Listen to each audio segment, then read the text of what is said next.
నమస్కారం అప్టేక్ జాబ్స్కి స్వాగతం. ముందుగా నేటి ముఖ్యాంశాలు. ఇవాళ మనం డిస్కస్ చేయే మొదటి అంశం అమృత్, AMRIT. అమృత్ అంటే ఇదేదో ఇండియా 2047కి సంబంధించిన విజన్ డాక్యుమెంటా, లేదు అమృత్ భారత్ స్టేషన్సా, లేదు మరే ఇతరైన అంశం అని మీరు కన్ఫ్యూజ్ అవుతూ ఉండొచ్చు. అలానే రెండవది టెక్ సక్షమ్. టెక్ అంటే టెక్నాలజీ, సాంకేతిక పరిజ్ఞానం. సక్షమ్ అంటే కెపబిలిటీ, అలానే ఎఫిషియన్సీ లేదు పొటెన్షియల్. మరి మహిళల యొక్క నైపుణ్యాభివృద్ధికి సంబంధించిన ఈ టెక్ సక్షమ్ ఏ వ్యవస్థ ద్వారా నడపబడుతోంది? మూడవది ఎక్సర్సైజ్ విన్ బ్యాక్స్ 2023. ఈ విన్ బ్యాక్స్ అనేది ఏ రెండు దేశాల మధ్యకి సంబంధించిన ఒక మిలిటరీ ఎక్సర్సైజ్. నాలుగవది పకడవా వివాహ్. వివాహ్ అంటే వివాహం, మ్యారేజ్ అని అర్థమవుతోంది. పకడవా అంటే ఏదో ఉత్తరప్రదేశ్, బీహార్ ఆ ప్రాంతంలో పట్టుకోవడం అనే మాటలాగా మనకి అర్థమవుతోంది. మరి పట్టుకుని పెళ్లి చేయడం ఏమిటిది? ఐదవది ఆర్దో. ఆనేదో కాదు, AARDO, AARDO, Asian African rural development organisation. మరి ఇది ఏ లక్ష్యంతో పనిచేస్తోంది? మరి ముఖ్యాంశాలు అయితే తెలుసుకున్నారు కదా. ఈ అంశాల యొక్క వివరాల్లోకి వెళ్ళి వాటి గురించి పూర్తిగా కూడా తెలుసుకోవడానికి ప్రయత్నం చేద్దాం. మరి ఇంకెందుకు ఆలస్యం, let's get in to the details. Wait. Before getting in to the details నేను మీతో రెండు ముఖ్యమైన అంశాలు చెప్పాలి. ఒకటి, APPSC group 1 group 2 notification already వచ్చింది. మీలో చాలామంది నేను ఖచ్చితంగా ఈసారి ఎగ్జామ్ రాయాలని మెంటల్గా ఫిక్స్ అయితే అయిపోయి ఉంటారు. కానీ చాలామందికి వచ్చే డౌట్ ఏంటంటే ఎక్కడ ప్రిపేర్ అవ్వాలి అని. ఉన్న టైం ఏమో తక్కువ. ఇలాంటి పరిస్థితులలో దూర ప్రాంతాలు వచ్చి హాస్టల్స్లో, పీజీస్లో ఉంటూ అడ్జస్ట్ అవ్వలేక ఫుడ్కి బాగా కష్టాలు పడుతూ ఇంటికి దూరంగా కొంచెం హోమ్సిక్ ఫీలింగ్తో ఇలా సఫర్ అయ్యే వాళ్ళు చాలామంది ఉండొచ్చు. మీరు మీ ఇంట్లోనే ఉంటూ మీరు హ్యాపీగా ప్రిపేర్ అయ్యే విధంగా మీకు ఒక ఆపర్చునిటీ అప్టేక్ జాబ్స్ కల్పిస్తుంది. APPSC గ్రూప్ 1 గ్రూప్ 2కి సంబంధించిన మొత్తం పూర్తి సిలబస్తో మీకు చూసి నేర్చుకోవడానికి వీడియోలు, చదివి నేర్చుకోవడానికి స్టడీ మెటీరియల్, అలానే వాటికి సంబంధించిన చాప్టర్ వైజ్ టెస్టులు, వాటికి సంబంధించిన టెస్ట్ ఎక్స్ప్లెనేషన్ అన్నీ కూడా మీకు అప్టేక్ జాబ్స్ ప్రొవైడ్ చేస్తుంది. ప్రస్తుతం APPSC గ్రూప్ 1 అలానే APPSC గ్రూప్ 2 కోర్సుకి సంబంధించి 50% భారీ డిస్కౌంట్ కూడా ఉంది.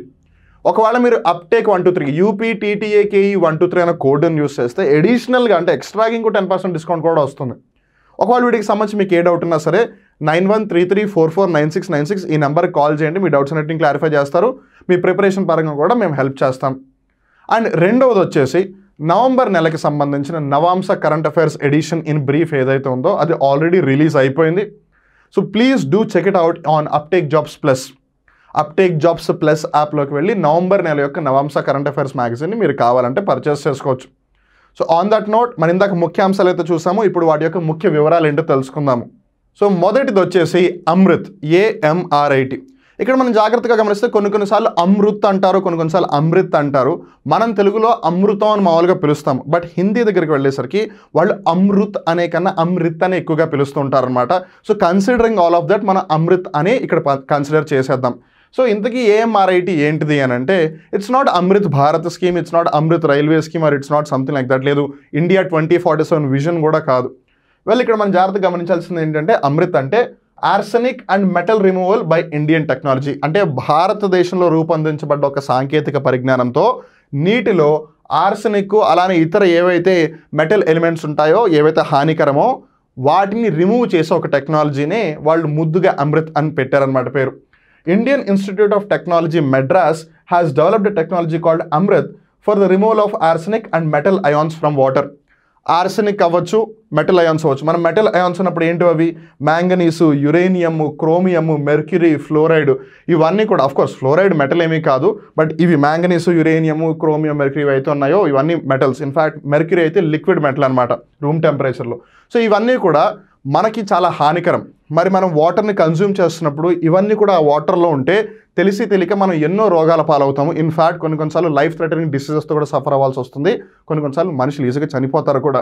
So considering all of that మన భారతదేశంలో ఇప్పటికీ చాలామందికి, ఎక్కువ జనాభాకి సురక్షితమైన నీరు అనేది సరిగ్గా లభించట్లేదు. మరి సురక్షితమైన నీరు అందరికీ లభించాలి అంటే నీరు తక్కువ ధరకే లభించాలి. సో అప్పుడు తక్కువ ధరకే లభించాలంటే మనం వేరే దేశాల యొక్క టెక్నాలజీ మీద డిపెండ్ అవ్వడానికి లేదు. ఎందుకంటే వాళ్ళు పేటెంట్లు వేస్తారు, మీరు యూజ్ చేయాలంటే ఇంత డబ్బులు కట్టాలి, అది ఇదని ఉంటుంది. వేరేజ్ ఇప్పుడు మనమే టెక్నాలజీని డెవలప్ చేసాము. And Indian institute of technology obviously ఒక గవర్నమెంట్ ఓన్ ఎంటిటీ కాబట్టి ఇది టెక్నాలజీ ఈజీగా పబ్లిక్ చేయొచ్చు. సో దట్ సురక్షితమైన నీరు అంటే సేఫ్ డ్రింకింగ్ వాటర్ అందరికీ ఈజీగా అవైలబుల్ అవుతుంది అనమాట. సో ఆర్సెనిక్ అలానే ఇతర మెటల్స్ ఏవైతే ఉన్నాయో వాటిని ఇండియన్ టెక్నాలజీ యూస్ చేసి రిమూవ్ చేసేదాన్నే వాళ్ళు అమృత్ అని పిలుస్తున్నారు. The technology uses nanoscale iron oxyhydroxide which selectively removes arsenic when water is passed through it. So బేసిక్గా ఇక్కడ మీరు ఈ పిక్చర్లో ఆ బొమ్మను గమనించవచ్చు. ఐ మీన్ ఏదైతే వాళ్ళు అమృతాన్ని తయారు చేశారో దీంట్లోంచి ఎప్పుడైతే వాటర్ వెళ్తుందో అది ఏం చేస్తుందంటే సెలెక్టివ్గా ఆర్సెనిక్ని పక్కన పడేస్తుంది అనమాట. దిస్ ఇస్ సంథింగ్ లైక్ ఇప్పుడు మీరు అసెంబ్లీలో ఉన్నారు, అసెంబ్లీలో ఎవరైతే టై వేసుకోలేదు, లేదు బెల్ట్ వేసుకోలేదు, లేదు షూలు వేసుకోలేదు, లేదు షూలో సాక్స్ వేసుకోవట్లేదు, యూనిఫామ్ సరిగ్గా వేసుకోలేదు అని 1 by 1 చెక్ చేస్తున్నారు. ఎవరైతే అన్ని ప్రాపర్గా వేస్తున్నారో వాళ్ళని వెళ్ళిపోమంటారు, కానీ ఎవరైతే వేసుకోలేదు వాళ్ళని పక్కకు లాగేస్తారు, తర్వాత వాళ్ళకి పనిష్మెంట్ ఇస్తారు. సో సేమ్ అలానే ఇలా వాటర్ ఫ్లో అవుతున్నప్పుడు దాంట్లో ఆర్సెనిక్ ఏదైతే ఉంటుందో ఈ నానోస్కేల్ ఐరన్ ఆక్సీహైడ్రాక్సైడ్, నానోస్కేల్ అంటే 10⁻⁻⁹ అంటే మన కంటికి అయితే కనిపించదు అది, బట్ చాలా చిన్నగా ఉంటుంది, చాలా సూక్ష్మంగా ఉంటుంది. సో అది ఆ ఆర్సెనిక్ ఇలా పక్కకు లాగేస్తుంది అనమాట. సో అలా పక్కకు లాగేయడం వల్ల, అలానే మిగతా మెటల్స్ పక్కకు లాగేయడం వల్ల మనకి నార్మల్ వాటర్ వస్తుంది. ఐ మీన్ అంటే ఈ హార్మ్ఫుల్ సబ్స్టెన్సెస్ లేకుండా వస్తుంది. So that is Amrit.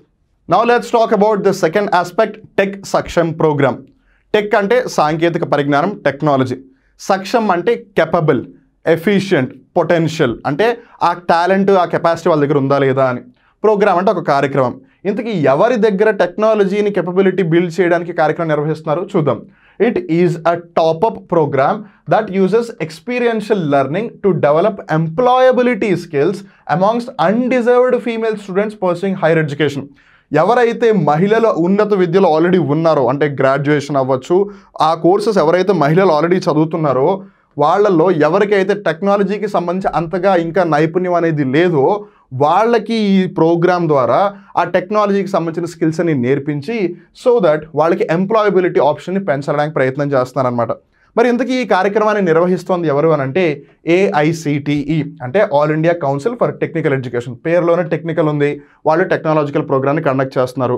So వీళ్ళు మహిళలకి బేసిక్గా టెక్నాలజీకి సంబంధించిన కోర్సులు నేర్పించి వాళ్ళకి కూడా ఫ్యూచర్ ఎలాగో టెక్నాలజీ డ్రివెన్ అయిపోతుంది కాబట్టి వాళ్ళకి ఒక ఎంప్లాయ్మెంట్ ఆపర్చునిటీ క్రియేట్ చేసిన వాళ్ళగా అవుతారు అని చెప్పి ఈ ప్రోగ్రామ్ని కండక్ట్ చేస్తున్నారు. This programme will be delivered in a blended mode. అంటే ఇది స్ట్రైట్ ఫార్వర్డ్ ఒక పర్టికులర్ ఆస్పెక్ట్ని టార్గెట్ చేయట్లేదు, రాదర్ వాళ్ళు 2 ముఖ్యమైన అంశాలని కలుపుతున్నారన్నమాట ఈ ప్రోగ్రాంలో. అవి ఏంటంటే instructor led face to face workshops, classrooms and project work. అంటే స్కూల్లో పిల్లలు వెళ్ళినట్టు అనమాట. వాళ్ళు స్కూల్కి వెళ్తారు, అక్కడ ఒక టీచర్ ఉంటారు, వాళ్ళని టీచ్ చేసినట్టుగా అక్కడ ఒక ఇన్స్ట్రక్టర్ ఉంటారు, ఫేస్ టు ఫేస్ అన్నీ నేర్పిస్తారు వాళ్ళకి. ఇంకోటి self paced online learning modules. ఇప్పుడు ఉదాహరణకి అప్టేక్ జాబ్స్ని తీసుకోండి, మీరు టీచర్ని ఫిజికల్గా కలవట్లేదు, ఫేస్ టు ఫేస్ ఏం జరగట్లేదు, కానీ మీకు కంఫర్ట్ ఎప్పుడైతే ఉందో, మీరు ఎప్పుడైతే చదువుకోవాలనుకుంటారో మీరు అప్పుడు చదువుకుంటున్నారు. కొంతమందికి రాత్రి అవ్వచ్చు, కొంతమందికి పొద్దున అవ్వచ్చు, కొంతమందికి మధ్యాహ్నం అవ్వచ్చు, కొంతమంది బెడ్రూమ్లో కూర్చొని చదువుకుంటున్నారు, కొంతమంది హాల్లో కూర్చొని చదువుకుంటున్నారు, కొంతమంది బస్ స్టాండ్, రైల్వే స్టేషన్ కూడా కూర్చొని చదువుకుంటున్నారు. సో ఈ విధంగా మీ సెల్ఫ్ పేస్డ్, మీకు ఇష్టం వచ్చినట్టు మీరు ప్రిపేర్ అవ్వచ్చు అనమాట. సో అట్లా ఈ రెండింటిని కూడా వాళ్ళు క్లబ్ చేస్తున్నారు, అదే టెక్ సక్షమ్ ప్రోగ్రామ్. మూడవ ముఖ్యాంశం ఎక్సర్సైజ్ విన్బ్యాక్స్ 2023. ఇది ఏ 2 దేశాల మధ్య సంబంధించిన ఒక మిలిటరీ ఎక్సర్సైజ్ అన్నది మనం బిగినింగ్లో అనుకున్న ఒక ప్రశ్న.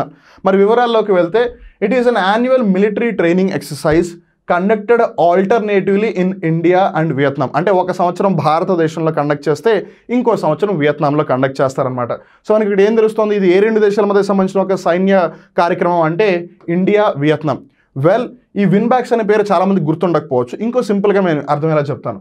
వి అంటే వియత్నాం, IN అంటే ఇండియా, B అంటే బైలాటరల్, అంటే ఇద్దరు కదా పార్టిసిపేట్ చేస్తుంది, సో బైలాటరల్. A అంటే ఆర్మీ, X అంటే exercise. So Vietnam India bilateral army exercise. ఇది 2023 ఇయర్కి సంబంధించింది కాబట్టి విన్బ్యాక్స్ 2023 అంటున్నారు. ఇలానే ఇంకోటి కూడా ఉంది, సింబెక్స్ అని వినే ఉండుంటారు. సింబెక్స్ ఏంటిది? Singapore India military bilateral exercise. So అలా అనమాట. సో కొన్నిసార్లు వాళ్ళు స్పెషల్గా పేర్లు పెట్టరు. సో స్పెషల్గా పేర్లు పెట్టినప్పుడు ఆ 2 దేశాల పేర్లు అలానే బైలాటరల్ ఎక్సర్సైజ్ అని యాడ్ చేసేస్తారు. సో అట్లా సింగపూర్తో అయితే సింబెక్స్, వియత్నాంతో అయితే విన్బ్యాక్స్ ఉన్నాయి. సో కమింగ్ బ్యాక్, ఈ విన్బ్యాక్స్ని బేసిక్గా వాళ్ళు ఎందుకు కండక్ట్ చేస్తున్నారు, వాళ్ళ యొక్క ఉద్దేశం ఏంటి అంటే to faster collaborative partnership, promote inter operability and share best practices between the 2 sides. ఇక్కడ 2 సైడ్స్ ఎవరు? ఇండియా అలానే వియత్నాం. సో ఈ 2 దేశాల మధ్యలో కూడా ఒక మంచి భాగస్వామ్యాన్ని ఏర్పాటు చేసి వాళ్ళందరూ కూడా ఇక్కడ వాళ్ళిద్దరూ కూడా కలిసికట్టుగా ఏదైనా సైన్య కార్యక్రమాలు నిర్వహించాలనే ఉద్దేశంతో వీళ్ళిద్దరు పనిచేస్తున్నారు. The operation is under chapter 7 of united nations charter on peace keeping operations. ఇప్పుడు ఉదాహరణకి ఇజ్రాయెల్ పాలస్తీన్ కొట్టుకుంటున్నాయి. సో ఇజ్రాయెల్ పాలస్తీన్ కొట్టుకున్నప్పుడు చాలామంది పాలస్తీన్లో మహిళలు అలానే చిన్నపిల్లల మీద అఘాయిత్యాలు బాగా ఎక్కువ అవుతున్నాయి. ఇలాంటి టైంలో అక్కడ ఉన్న ప్రజల యొక్క ప్రాణాలను కాపాడడం చాలా చాలా ఇంపార్టెంట్. ఇలాంటి సమయంలో అక్కడ శాంతిని నెలకొల్పడం చాలా చాలా ఇంపార్టెంట్. మరి అలాంటప్పుడు అక్కడ సైన్యం ఖచ్చితంగా ఉండాలి. సో ఇప్పుడు ఉదాహరణకు ఒకవేళ నిజంగానే UN ఎవరైనా దేశాలు ఒకవేళ ముందుకు వచ్చి ప్రొటెక్ట్ చేస్తామంటే రండి అని, లేదు ఇండియాకి చెప్పి నువ్వు రా అని చెప్పి ఒకవేళ పిలిస్తే ఇండియా వియత్నాం కలిసి వెళ్లాల్సి వస్తే వాళ్ళు ఇప్పటివరకు ఎప్పుడు కలిసి పనిచేయలేదు అనుకోండి, వాళ్ళకి కొంచెం కష్టంగా ఉంటుంది. బికాజ్ ఒకటి వాళ్ళకి లాంగ్వేజ్ సరిగ్గా రాదు, రెండు వాళ్ళ ఫాలో అయ్యే టాక్టిక్స్ వేరుగా అయి ఉండొచ్చు. సో ఇప్పుడు వాళ్ళు ఎవ్రీ ఇయర్ ఒక పర్టికులర్ టైంలో ఇలా ఒక ఎక్సర్సైజ్ కండక్ట్ చేస్తూ ఉంటే వీళ్ళ స్టైల్ ఆఫ్ మిలిటరీ వాళ్ళ స్టైల్ ఆఫ్ మిలిటరీ ఇద్దరు కూడా అట్లీస్ట్ ఒక ఐడియా అయితే ఉంటుంది. 100% అని చెప్పలేకపోయినా అట్లీస్ట్ ఒక ఐడియా అయితే ఉంటుంది. So that it will be easy for them to do operations like this. అలానే ఇజ్రాయెల్ పాలస్తీన్ అంటే గుర్తుకొచ్చింది. అసలు ఇజ్రాయెల్ పాలస్తీన్ గొడవ ఒక పొలిటికల్ గొడవ, జియో పొలిటికల్ గొడవ, రిలీజియస్ గొడవ? దీనికి సంబంధించిన ఒక పూర్తి అవగాహన మీరు తెచ్చుకోవాలి అనుకుంటే ఆల్రెడీ అప్టేక్ జాబ్స్ యూట్యూబ్ ఛానల్లో ఇజ్రాయెల్ పాలస్తీన్ యుద్ధ చరిత్ర గురించి ఒక వీడియో ఉంది. దాన్ని చూడండి, మీకు క్రిస్టల్ క్లియర్గా అర్థమవుతుంది. So that is the thing. Exercise win backs A 2 countries మధ్య జరుగుతుంది, వియత్నాం అలానే ఇండియా. మరి 4వ ముఖ్యాంశం పకడ్వా వివాహ్. మనం ఆల్రెడీ పేరుకి సంబంధించి కొంచెం అర్థమైతే తెలుసుకున్నాము. వివాహ్ అంటే మోస్ట్లీ అందరికీ అర్థమవుతుంది. వివాహ్ అంటే వివాహం, మ్యారేజ్ అని. విరాజ్ పకడ్వా అంటే ఏంటి? పట్టుకొని అని. మామూలుగా హిందీలో అయితే పకడ్ అని అంటారు, కానీ ఇది భోజ్పురి లేదు అటు ఉత్తరప్రదేశ్ అవధి అవ్వచ్చు, లేదు అటు బీహార్ అవ్వచ్చు, వాళ్ళు కొంచెం స్లాంగ్ వేరేలా ఉంటుంది అనమాట. సో వాళ్ళు పకడ్వా అంటారు.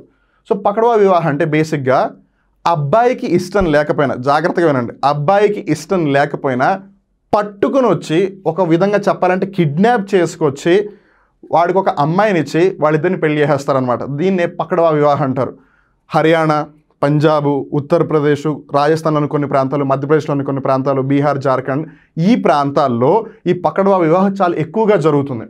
It is a tradition in Bihar where a boy is kidnapped or coerced అంటే ఫోర్స్ చేయడం, వాడికి ఇష్టం లేకపోయినా సరే. ఈవెన్ కిడ్నాప్ అయినా అంతే కదా, వాడికి పెళ్లి చేసుకోవాలని ఏమీ లేదు. మేబీ వాడికి కూడా ఒక గ్రూప్ 1 గ్రూప్ 2 ఉద్యోగం కొట్టాలని ఉంది, కానీ దొరికాడరా ఒక అబ్బాయి, మేబీ వీడి ఫ్యూచర్లో నిజంగానే గ్రూప్ 1 అధికారి అవుతారని ముందే వాళ్ళు పసిగట్టేసి ఆ అబ్బాయిని ఎత్తుకొచ్చేసి అమ్మాయికి కట్టబట్టేస్తున్నారు అనమాట. మామూలుగా ఇన్ జనరల్గా మనం వినేది ఏంటంటే అమ్మాయిలను అబ్బాయిలకు కట్టబెడతారు. అసలు ఇన్ఫ్యాక్ట్ ఎవరికి కట్టబెట్టకూడదు, దట్స్ అ డిఫరెంట్ స్టోరీ. కానీ ఇన్ జనరల్గా అలా జరుగుతూ ఉంది, మనం విన్న స్టోరీస్ అన్నీ కూడా. కానీ ఇక్కడ అబ్బాయిలని ఎత్తుకొచ్చి అమ్మాయిలు కట్టబెడుతున్నారు. In this practice the wishes of the boy and girl are not considered. So సరే అబ్బాయిని ఎత్తుకొస్తారంటే పోనీ అమ్మాయి అనగా ఒక కంఫర్టబుల్ పొజిషన్లో ఉందా అంటే లేదు, అబ్బాయిది అమ్మాయిది, ఎవరి మాట ఎవరు వినట్లేదు. పెద్దవాళ్ళు వాళ్ళకి పెళ్లి చేయాలని ఫిక్స్ అయ్యారు, అమ్మాయికి అబ్బాయి దొరకకపోతే అబ్బాయిని ఎత్తుకొచ్చేస్తారు. The practice is illegal and prevalent in several parts of Bihar. So రీసెంట్గా అక్కడ బీహార్లో ఈ కేసెస్ చాలా ఎక్కువగా అయిపోతున్నాయి, అందుకని ఇది వార్తలోకి వచ్చింది. బట్ మనం ఇందాక అనుకున్నట్టుగానే నార్థన్ పార్ట్ ఆఫ్ ఇండియాలో ఇది ఆల్రెడీ ఉంది యాజ్ ఎ ట్రెడిషన్గా. ఒకప్పుడు ఇదే విధంగా వాళ్ళు చాలామందికి పెళ్ళిళ్ళు కూడా చేశారు. ఇన్ఫ్యాక్ట్ ఇక్కడ ఈ కామిక్ పిక్చర్ మీకు చూస్తే క్లియర్గా స్టోరీ అర్థమవుతుంది. అక్కడ ఆ అమ్మాయి భయపడుతుంది because there is gun pointing at her. అలానే వీడియో ఏం చేయలేని పరిస్థితి బికాస్ వాడిని కట్టేశారు. సో ఇప్పుడు ఇద్దరు కూడా అక్కడ డేంజరస్ సినారియోలో ఉన్నారు. సో ఇలా చేయడం కూడా వెనక మ్యారేజ్ ఇన్స్టిట్యూషన్ అనేది కొన్నిసార్లు వీక్ అవుతుందని చెప్పొచ్చు. మరి ఇవాళకి సంబంధించి 5వ ముఖ్యాంశం ఆర్దో. అదేనండి, ఆనేదో కాదు, AARDO, AARDO, African Asian rural development organisation. Africa ఖండానికి సంబంధించి, ఆసియా ఖండానికి సంబంధించి గ్రామీణాభివృద్ధికి సంబంధించిన ఒక సంస్థ. It is an intergovernmental organisation that aims to improve rural areas in Asian and African countries. Asia ఖండంలో ఉన్న దేశాలలో అలానే ఆఫ్రికా ఖండంలో ఉన్న దేశాలలో ఏవైతే గ్రామీణ ప్రాంతాలు ఉన్నాయో వాటిని అభివృద్ధి చేయడమే దీని యొక్క ముఖ్య ఉద్దేశం. It is an autonomous organisation established in 1962. So ఈ ఆర్దో అనే సంస్థ ఏ సంవత్సరంలో స్థాపించబడింది? 1962వ సంవత్సరంలో. Headquartered in New Delhi. మనలో ఇప్పటివరకు చాలామందికి తెలియదు ఇది. ఈ African Asian rural development organisation ఒక పెద్ద సంస్థ ఉంది. 2 కాంటినెంట్స్కి సంబంధించి గ్రామీణ ప్రాంతాల అభివృద్ధికి సంబంధించి ఇది పనిచేస్తుంది. దాని యొక్క ప్రధాన కార్యాలయం మన న్యూఢిల్లీలోనే ఉంది అని. It's one of the earliest examples of south cooperation in rural development. So గ్రామీణాభివృద్ధికి సంబంధించి సౌత్ కోఆపరేషన్లో it's one of the earliest అనమాట. ఎందుకు 1962లోనే స్టార్ట్ అయిపోయింది కదా ఇది, అందుకు.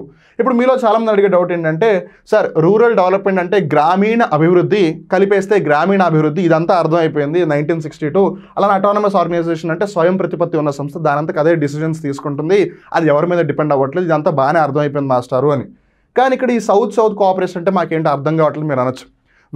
సౌత్ కోఆపరేషన్ బేసిక్ ఏంటంటే, ఒకప్పుడు ఏవైతే northern part of the countries ఉన్నాయి, లేదు western part of the countries ఉన్నాయి, అవే ఎక్కువగా డెవలప్ అయిపోయాయి. అమెరికా అవ్వచ్చు, కెనడా అవ్వచ్చు, ఐరోపా ఖండం మొత్తం మీరు చూసుకున్నా సరే either northern part of the countries కానీ లేదు western part of the countries, Germany, France, Britain ఇవే బాగా డెవలప్ అయిపోయాయి.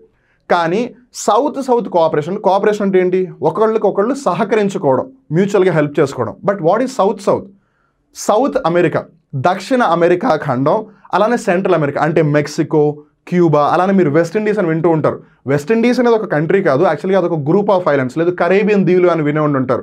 సో ఆ సెంట్రల్ అమెరికా, అలానే దక్షిణ అమెరికా ఖండం, అలానే ఆఫ్రికా ఖండం మొత్తం, మన ఆసియా ఖండంలో దక్షిణ ప్రాంతం అంటే ఇండియా, శ్రీలంక, బంగ్లాదేశ్, భూటాన్, ఈ దక్షిణ ఆసియాలో ఉన్న ప్రాంతాలు, అలానే మలేషియా, ఇండోనేషియా, సింగపూర్, ఈ కంట్రీస్ కాంటినెంట్స్ అన్నింటినీ కలిపే సౌత్ కోఆపరేషన్ అంటున్నారు. బేసిక్గా ఇవన్నీ కూడా డెవలపింగ్ కంట్రీస్ అనే చెప్పాలి. సో ఒక దేశం ఇంకో దేశానికి లేదు ఈ సౌత్లో ఉన్న కంట్రీస్ లేదు కాంటినెంట్స్ ఒకళ్ళు హెల్ప్ చేసుకోవడం సౌత్ కోఆపరేషన్ అనమాట. సో వెస్ట్ మీద కానీ నార్త్ మీద కానీ అంతగా డిపెండ్ అవ్వకుండా, నార్త్ అమెరికాలో అమెరికా, కెనడా ఉన్నాయి, ఏషియాలో నార్త్లో చూసుకుంటే ఆల్రెడీ రష్యా ఉంది, అలా యూరోప్లో నార్త్ని చూసుకున్నా సరే అక్కడ నార్వే, ఫిన్లాండ్, స్వీడన్, బ్రిటన్ ఇవన్నీ ఉన్నాయి. సో ఏ విధంగా చూసుకున్నా నార్త్ వెస్ట్ ఆల్రెడీ డెవలప్ అయిపోయాయి, but not the south and the east. కాబట్టి ఇక్కడ సౌత్ పరంగా కాంటినెంట్స్ చూసుకున్నా, సౌత్ పరంగా రీజన్స్ చూసుకున్నా సరే వాళ్ళు హెల్ప్ చేసుకుంటున్నారు. సో అలా ఆఫ్రికన్ నేషన్ అనమాట. So that is south cooperation. So దాంట్లో one of the early steps is this AARDO institution. So చూసారు కదా మీ 5 ముఖ్యాంశాలు. ఏంటి 5 ఇవాళ మనం డిస్కస్ చేసుకుంది? ఒకటి అమృత్, ఆర్సెనిక్, అలానే మెటల్ రిమూవల్ ఏదైతే ఇండియన్ టెక్నాలజీ యూస్ చేస్తున్నారో అది. రెండోది ఏంటిది? టెక్ సక్షం, AICTE ద్వారా నిర్వహించబడుతుంది కార్యక్రమం, అది మహిళలు ఉద్దేశించి. మూడోది ఏంటిది? Exercise win backs. నాలుగోది ఏంటిది? పక్కడవా వివాహ్, బీహార్లో బాగా ఎక్కువగా జరుగుతుంది ఈ మధ్య. ఐదోది ఏంటిది? ఆర్థో సంస్థ గురించి అనమాట. సో ఐ హోప్ ఇవాళ కొన్ని కొత్త విషయాలు తెలుసుకున్నారు అనుకుంటున్నాను, అలానే వాటికి సంబంధించిన పూర్తి వివరాలు కూడా తెలుసుకున్నారు అనుకుంటున్నాను. సో ఈ వీడియో మీకు నచ్చినట్టయితే లైక్ చేయండి. ఒకవేళ ఈ వీడియోకి సంబంధించి మీరు ఏ విధమైన ఫీడ్బ్యాక్ ఇవ్వాలనుకున్నా సరే కింద కామెంట్ సెక్షన్లో హ్యాపీగా ఇవ్వండి. అలానే ఈ వీడియోని ఇంకో 10 మందికి షేర్ చేస్తే వాళ్ళకి కూడా నాలెడ్జ్ వస్తుంది కదా, వాళ్ళకి కూడా హెల్ప్ అవుతుంది కదా అనిపిస్తే మర్చిపోకుండా షేర్ చేయండి. అలానే ఒకవేళ అప్టేక్ జాబ్స్ యూట్యూబ్ ఛానల్కి మొట్టమొదటిసారిగా వచ్చినట్టయితే ఈ ఛానల్ని సబ్స్క్రైబ్ చేసుకుని దాని పక్కన ఉన్న బెల్ బటన్ కూడా ప్రెస్ చేయండి.